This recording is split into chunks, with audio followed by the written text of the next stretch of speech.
Hello बच्चों, कैसे हैं आप सब। उम्मीद करते हैं आप सब अच्छे होंगे। हम लोग लास्ट वीडियो में देखे थे एलिमिनेशन मेथड, और आज हम लोग जो देखेंगे वो देखेंगे सब्स्टिट्यूशन मेथड। ये दोनों टॉपिक से हर टाइम बोर्ड के एग्जाम में क्वेश्चन पूछता है। तो चलिए इसे बारीकी से देखेंगे कि सब्स्टिट्यूशन मेथड से अगर पूछ देगा तो हम लोग उसको कैसे सॉल्व करते हैं। एलिमिनेशन मेथड का अगर नहीं देखेंगे तो वीडियो जा करके देख सकते हैं। इसमें क्या करेंगे, हमेशा ये दो इक्वेशन आपको दिया रहेगा, तो एक को इक्वेशन 1 मान लेना है, एक को इक्वेशन 2 मान लेना है। हम सॉल्व क्या करना है, आप लोग किसी भी इक्वेशन को यहाँ सॉल्व कर सकते हैं। सबसे पहले चीज क्या है, इस इक्वेशन में हमें x और y का वैल्यू फाइंड करना है। तो x और y वैल्यू फाइंड करने के लिए क्या करेंगे, सबसे पहले ये 1 या 2 कोई भी इक्वेशन को ले सकते हैं। हम लिख देते हैं फ्रॉम इक्वेशन 1। इक्वेशन 1 क्या है हमारे पास, x plus y equal to 14।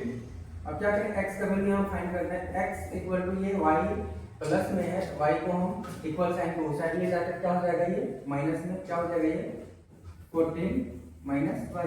तो x का वैल्यू मिल गया, हम इसे इक्वेशन 3 मान लेते हैं। अब क्या करेंगे, इस x का वैल्यू को देखिए, अगर इक्वेशन 1 को सॉल्व किए हैं तो हमेशा 2 में रखेंगे, अगर जो 2 को सॉल्व करेंगे तो इक्वेशन 1 में रखेंगे। ये दोनों इक्वेशन में से आप स्टार्टिंग में किसी को भी सॉल्व कर सकते हैं। हम 1 को सॉल्व किए हैं, आप चाहे तो 2 को सॉल्व कर सकते हैं। अगर जो 1 को सॉल्व कर रहे हैं तो वैल्यू को 2 में रखेंगे, अगर 2 को सॉल्व करेंगे तो वैल्यू को 1 में रखेंगे। और यहाँ भी आप चाहे हम x का वैल्यू निकाल रहे हैं, y को इधर लेंगे, आपका मन आप x इधर रखिए, सॉरी y इधर रखिए, x को उस साइड ले जाइए, y का वैल्यू निकाल के आप दोनों में से किसी इक्वेशन में रख सकते हैं। तो 1 को सॉल्व किए तो 2 में, 2 को सॉल्व किए तो 1 में। सेम प्रोसेस को रिपीट करना है। तो x का वैल्यू हमें निकल गया। अब क्या करेंगे, हम x का वैल्यू को हम इक्वेशन नंबर 2 में रखेंगे। तो क्या करें, रख देते हैं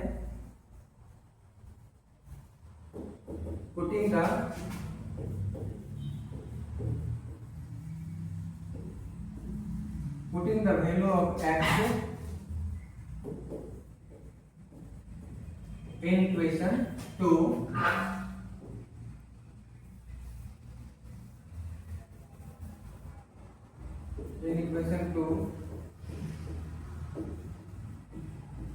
फ्रॉम इक्वेशन 3। x का वैल्यू हमें इक्वेशन नंबर 2 में रख देना है। कहां से, इक्वेशन नंबर 3 से। तो चलिए आइए रख देते हैं। इक्वेशन नंबर 2 हमारे पास क्या है, x minus y equal to 4।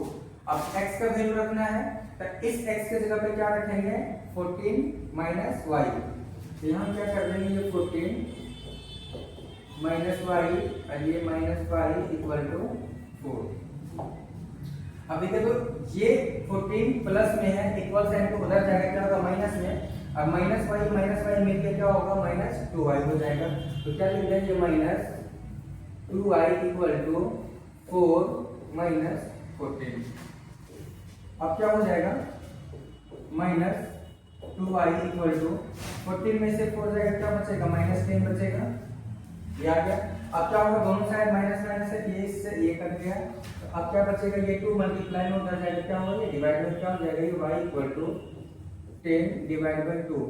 तो इक्वल टू में क्या आ जाएगा, ये 5। ये दोनों कट गया, तो y का वैल्यू में क्या मिल गया, 5। ठीक है। अब हमें y का वैल्यू मिल गया है, तब हम लोग क्या करेंगे, इस y को वैल्यू को आप इक्वेशन नंबर 1 या 2 किसी में भी पुट कर सकते हैं। तो चलिए देख लेते हैं यहाँ।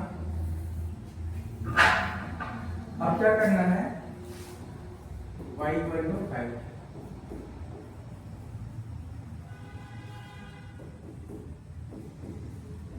पुटिंग द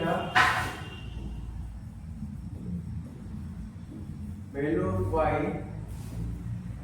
इन इक्वेशन 1 2 किसी में भी रख सकते हैं, आंसर सेम आना है। 1 भी रख सकते हैं, 2 में, तो हम 1 में रख देते हैं। तो 1 में क्या है हमारे पास, ये x plus y equal to 14।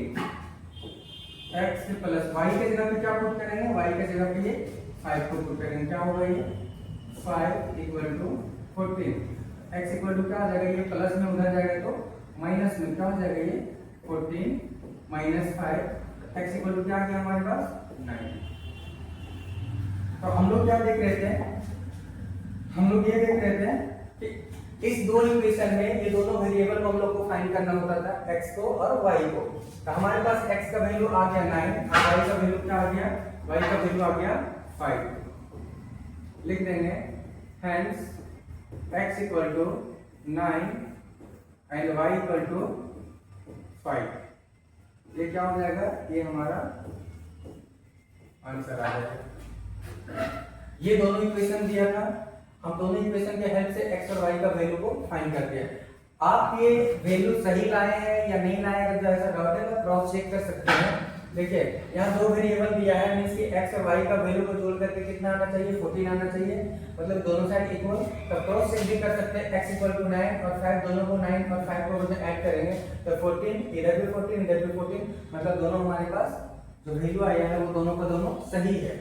आप चाहे तो इसमें भी चेक कर सकते हैं, x minus y equal to 4 है, मींस कि ये दोनों को वैल्यू कितना आना चाहिए, 4 आना चाहिए। तो देखिए तो y में से x का वैल्यू 9 में से y का वैल्यू 5 को अगर सब्ट्रैक्ट कर देंगे तो क्या बचेगा, 4 बचेगा। तो आप इस तरह से भी चेक कर सकते हैं कि ये सब्स्टिट्यूशन मेथड जो हम बनाए हैं वो सही है या गलत है। इसे नोट कीजिएगा, बोर्ड एग्जाम में जब पूछेगा कि x और y का वैल्यू तो निकालना है, कितना ही तक निकालना है, और ये क्रॉस चेक करने के लिए आप इससे कर सकते हैं कि ये सही आया है या गलत। हर एक बार का बोर्ड एग्जाम में सब्स्टिट्यूशन मेथड हो या एलिमिनेशन मेथड हो, एक क्वेश्चन पूछता है पूरा 4 नंबर का, ये पूछता है। तो इस चीज को आप लोग देख लीजिएगा और इसे नोट कर लीजिए, हो सके कि ये क्वेश्चन पूछ दे